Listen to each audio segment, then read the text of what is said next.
As the story unfolds, we find Mr. Villain, a high-ranking member of the Evil League, enjoying a rare day off. Unlike other wicked groups, the League gives its members occasional breaks to rest. On this special day, Mr. Villain visits Unono Zoo, excited to indulge in one of his favorite hobbies, watching pandas. With the public, Mr. Villain joins the line to see the adorable creatures. For him, this experience is like a treat for the eyes, a delightful break from his villainous tasks. His love for pandas even exceeds his fondness for fancy items. As Mr. Villain takes successive photos of the pandas, he catches the interest of some curious kids. One bold child questions his excessive picture taking, but Mr. Villain pays little attention.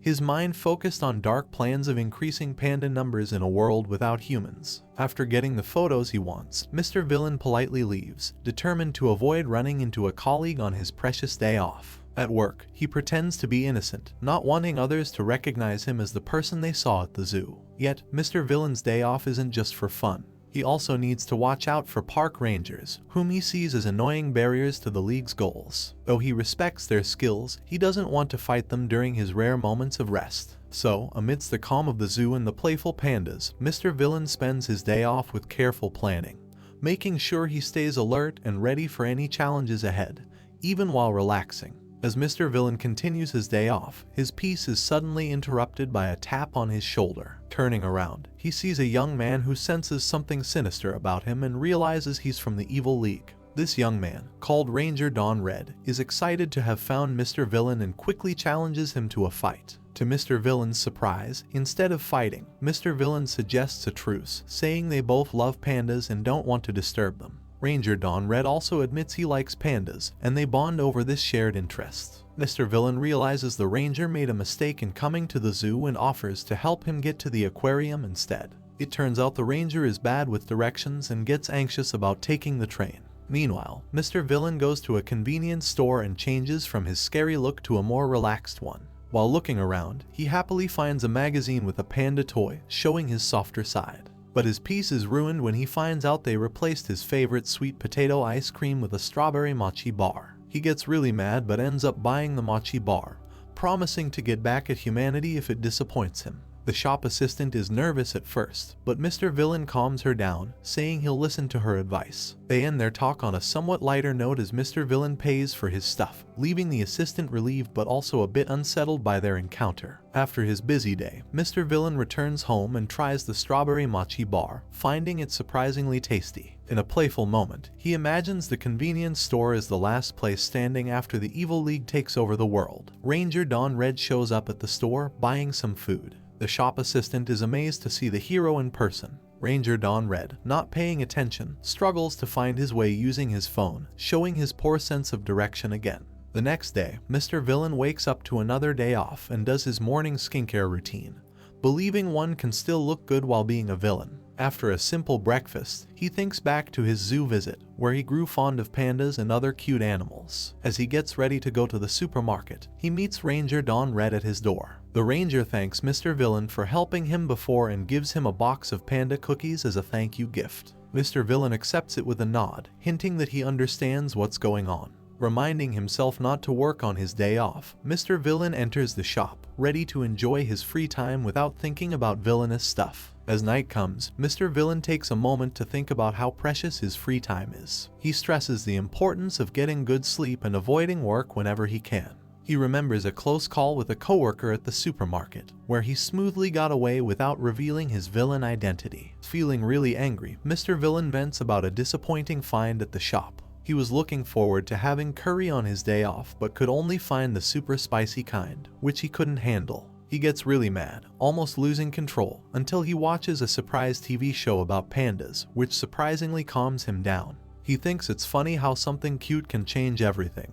On another day off, Mr. Villain goes to the mall and suddenly feels someone grab his coat. He gets worried at first but then sees Mugi and Sora, two kids who mistakenly think he's their dad while holding onto his coat. They all stop, realizing the mistake. They go to the food court, and the kids want ice cream. Mr. Villain, worried about their safety, suggests getting ice cream in cups instead of cones to avoid accidents. But after a short argument, he agrees to get them cones, buying the ice cream they want. While they eat, the server thinks Mr. Villain is the kids' dad and watches them happily. Mr. Villain plays along, telling the kids they'll go to the Lost Children's Center next. Despite their loud thanks, he warns them not to call him Dad in public, knowing it could cause problems. The server gets a bit worried, unsure about their relationship. The server feels relieved when Mugi clarifies the situation, and they all head to the Lost Children's Center. But then Sora drops her ice cream, and she starts crying. Her brother suggests Mr. Villain buy her a crepe to make her feel better. The kids beg him, loudly calling him Mr. Stranger who's not their dad, which gets the attention of other shoppers who start whispering.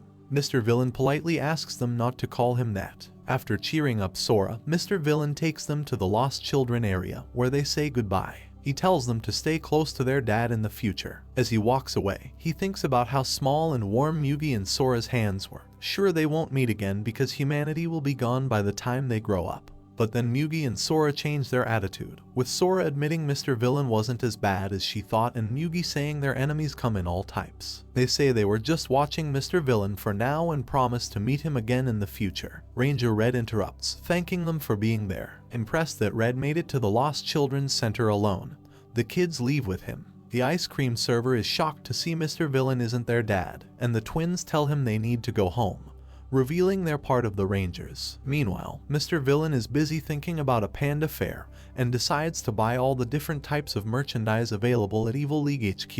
A new recruit is thrilled to be sent to Earth to work for the League. He's excited to be assigned to Mr. Villain's unit, even though they're not allowed to say Mr. Villain's name.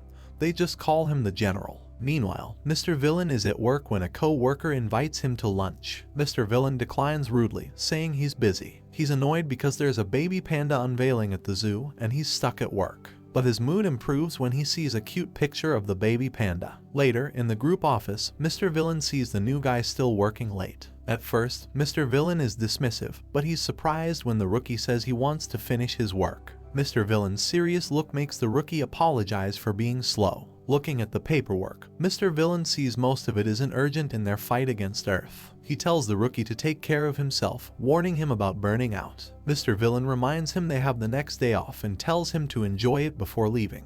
The rookie can't believe Mr. Villain talked to him and decides to research fun things to do on his day off. Inspired by Mr. Villain's interest in the zoo, he decides to go there and is amazed by the pandas. The next day, he tells Mr. Villain about his zoo trip, which was inspired by his report. The new recruit brings the General some panda-shaped chocolates as a thank you gift, and Mr. Villain praises him for it. The recruit is so happy he nearly cries. That night, Mr. Villain opens the chocolates but finds them too cute to eat. He criticizes humans for their sentimentality and puts the chocolates on display until they go bad. Tired from work, he daydreams about having a pet panda and imagines a future where pandas and humans coexist peacefully. The next morning, still lying on the floor, Mr. Villain feels determined after dreaming about a world full of pandas. He goes to the zoo to check the color of panda tails, using it as an excuse to buy an annual pass. He waits with another visitor for hours to see a panda with a white tail, and they celebrate with a fist bump. At the petting zoo, Mr. Villain meets the same kid who taught him how to handle rabbits. He shares his dream of becoming a vet. Back at work, the rookie thinks Mr. Villain is planning something sinister, but he's actually thinking about bringing rabbits to the office. On another day off, Mr. Villain meets Ranger Red while coming home from the shop. Despite Red's attempts to start a fight, Mr. Villain refuses, saying he's not on duty. Mr. Villain tells Red he's carrying eggs to make a dish, and Red admits he likes that dish too. Understanding, Red moves out of the way. Later, Mr. Villain comes back with an umbrella and a coat for Red, and he gives him directions to the train station. Red is surprised that Mr. Villain still doesn't want to fight, but Mr. Villain walks off, knowing he doesn't want trouble on his day off. But that's where this video ends, and if you haven't watched, High School Girl is accidentally reincarnated into video game and gets dark magic. Click on the video on the right and don't forget to hit the subscribe button. See you on the next one.